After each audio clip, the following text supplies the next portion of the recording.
Il est 7h30, l'heure du petit déjeuner, et à l'école, les enfants sont à l'image du quartier, mélangés. En Suède, les symboles religieux sont permis, ça fait partie de la liberté d'expression. Par la voix de leur directrice, nous apprenons aux enfants que les signes religieux sont interdits dans les écoles françaises et nous les laissons réagir. La France est-elle une démocratie?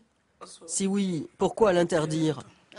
Les questions fusent, les élèves ne comprennent pas. Ça fait partie des droits de l'homme de s'habiller comme on veut.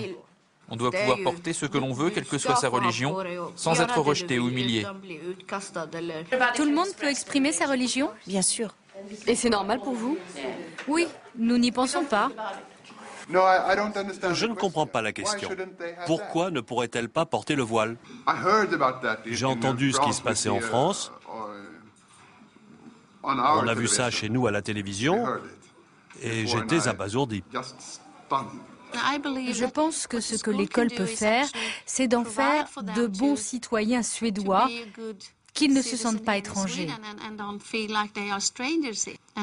On leur dit, vous pouvez exprimer votre religion, mais on leur dit aussi qu'en tant que citoyens suédois, ils ont des droits, mais aussi des devoirs, comme tout le monde, et ils doivent les respecter. Le voile est permis même dans la police ou dans l'armée. On peut s'habiller comme on veut, tant qu'il n'y a pas de danger. Et la ville de Stockholm pratique ce qu'elle appelle sa politique d'intégration jusque dans certaines piscines. 2 fois par semaine, ces musulmanes font de l'aquagym. Ces jours-là, les bassins sont réservés aux femmes. Pour attirer cette nouvelle clientèle, la municipalité vend même des maillots de bain islamiques. La vendeuse dit que c'est bien. Et voici le pantalon.